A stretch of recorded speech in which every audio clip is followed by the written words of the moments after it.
नमस्कार साथियों। आज से हम एक और क्लास अपना स्टार्ट कर रहे हैं। आज से हम कक्षा 10 का मैथ स्टार्ट करने वाले हैं। तो चलिए शुरू करते हैं क्लास को। तो दोस्तों, आज के क्लास में जैसा कि हमने बताया, मैथ क्लास 10 आज हम पढ़ने वाले हैं। और इस कक्षा के अंतर्गत हम आज पाठ्यक्रम पे यानी कि सिलेबस पे चर्चा करने वाले हैं। सिलेबस का कुछ हिस्सा आज हम समझ लेने वाले हैं। पहली बात तो यह क्लास किसके किसके लिए इम्पोर्टेंट हो सकता है, किसके किसके लिए इम्पोर्टेंट है। तो यह क्लास दोस्तों आपके कक्षा 10 के छात्रों के लिए इम्पोर्टेंट है। किसी भी प्रकार के छात्रों, किसी भी बोर्ड के छात्रों, ये सभी पढ़ सकते हैं, हिंदी मीडियम वाले, है ना, किसी भी बोर्ड के। स्पेशली लेकिन हम जो सिलेबस आज बताने वाले हैं वह यूपी बोर्ड का है, परंतु यह सिलेबस करीब सभी बोर्ड में देखने को मिलता है, तो इसलिए इसको भी हम पढ़ लेते हैं, जान लेते हैं। ये यूपी बोर्ड के सिलेबस को आज हम डिस्कशन करने वाले हैं, लेकिन इसका मुख्य आधार जो है यूपी बोर्ड के सिलेबस का वह एनसीईआरटी है। और जैसा कि आपको पता होगा, एनसीईआरटी पूरे भारत में यूज होने वाली बुक है, तो कोई दिक्कत तो है नहीं, कोई भी इसको पढ़ सकता है। चलिए सिलेबस की बात करें तो आपका जो कक्षा 10 का जो सिलेबस दिया हुआ है उसको दो पार्ट में बांटा गया है। टोटल आपको पता है कितने अंक का होता है? 100 अंक का। टोटल सिलेबस कितने का होता है? 100 अंक का। इस 100 अंक को बांटा गया है दो हिस्सों में, दो पार्ट में। पहला पार्ट जो 70 अंक का है वह है आपका लिखित पेपर, जो आपको जाके एग्जाम देना होता है। ये यूपी बोर्ड के हिसाब से हम बता रहे हैं, लिखित एग्जाम देना होता है। और जो बाकी 30 अंक है वह 30 अंक आपको मिलता है मौखिक से। किससे? मौखिक से। यानी कि आपके स्कूल में जो आपके प्रैक्टिकल होता है, यानी कि प्रयोगात्मक परीक्षा, इस प्रयोगात्मक परीक्षा से आपको 30 अंक दिए जाते हैं। यदि हम दोनों की बात करें तो 30 और 70 हो जाए आपका टोटल कितना? 100 अंक। यह 100 अंक का पेपर आपका यूपी बोर्ड लेता है, जिसमें से यदि आप 70 अंकों की बात करें तो इसमें पास होने के लिए आपको 23 अंक चाहिए। कितने अंक? 23 अंक। और यदि आप 23 अंक पा लेते हैं 70 में से तो आप पास हैं, फिर ठीक है। और इस जो 30 अंक है इसमें आपको 10 अंक पाना चाहिए। तो क्योंकि ये स्कूल देता है तो इसमें पास होना बच्चों के लिए काफी आसान होता है। नंबर स्कूल आमतौर पे दे देता है, तो वहां पे बच्चे आसानी से पास हो जाते हैं। परंतु ये जो 70 में 23 है, यह अंक काफी कठिन होता है मैथ के स्टूडेंट्स के लिए, क्योंकि मैथ थोड़ा कठिन लगता है देखने में बच्चे को। तो ये चीजें हैं आपकी।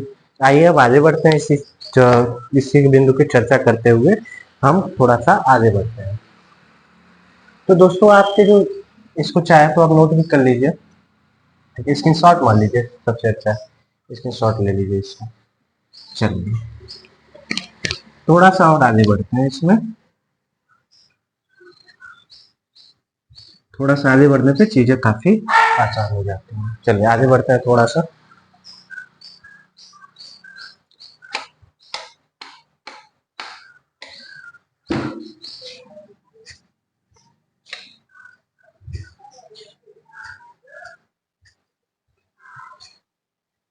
तो क्या है इसमें, एग्जाम का जो पैटर्न है, एग्जाम में आपको टोटल 30 अंक, सॉरी 3 घंटे का टाइम एग्जाम में आपको दिया जाता है। उस 3 घंटे में आपको पूरा एग्जाम लिखना होता है।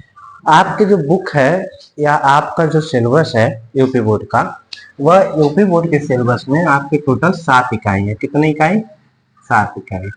तो एक तरफ इकाई डाल दीजिए और एक तरफ आप डाल सकते हो इकाई का नाम।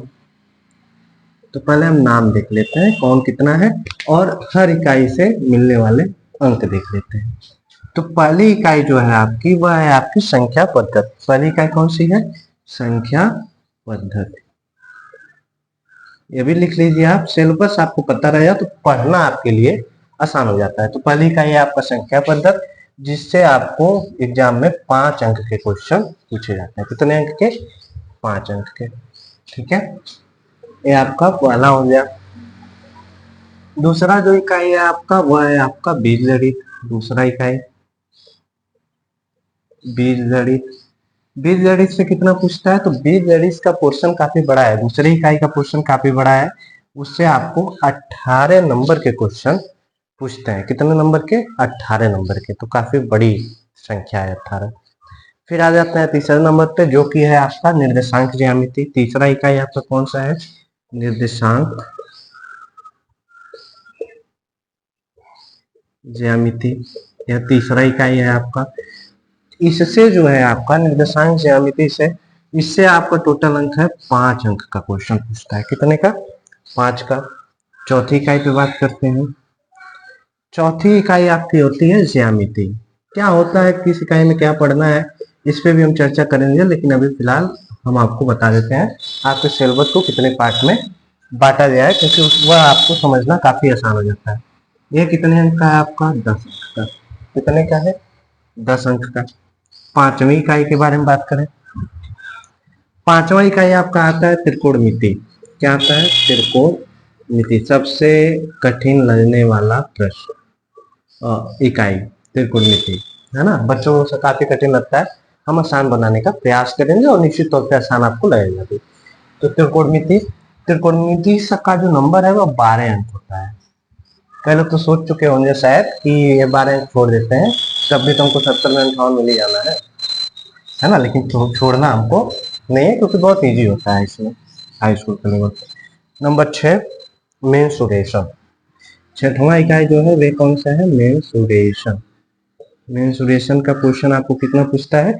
तो मेंसुरेशन के क्वेश्चन से आपको 10 अंक के क्वेश्चन पूछे जाते हैं। फिर आते हैं इकाई नंबर 7 पे, जो कि है आपका सांख्यिकी, सांख्यिकी तथा प्रायिकता। सांख्यिकी तथा प्रायिकता, यह पोर्शन आपका कितने अंक का? तो ये भी आपका 10 अंक का। तो यदि हम जोड़े पूरा योग करें तो कितना आएगा? जोड़ के देखते हैं। 5 18 23, 23 5 28, 10 38, 12 50, 60, 70, 70 अंक का आपके यहाँ से क्वेश्चन आते हैं। और आपको पहले ही हमने बताया, आप स्कूल आपको देता है 30 अंक, तुलनात्मक पेपर में आपको मिलते हैं 30 अंक, और दोनों को जोड़ने पे आपको जाते हैं 100 अंक। 100 में से आपको 33 नंबर पाना अनिवार्य है। उत्तीर्णांक कितना है? 33 नंबर, और इसमें कितना है? 10 नंबर, ठीक। और इसमें 70 में 23 उत्तीर्णांक है, यानी कि उत्तीर्ण होने का, यानी कि पास होने का नंबर है। तो आपका टोटल हो जाए। ये टोटल 3 पोर्शन आपको देखने को आपकी किताब में मिलते हैं। तीनों आसान है, कोई बड़ी बात तो है नहीं, बहुत ही आसान पोर्शन है, बहुत ही अच्छे तरीके से हो सकती हैं। तो ये आपकी मोटी मोटा सिलेबस में इकाइयों का विवरण रहा।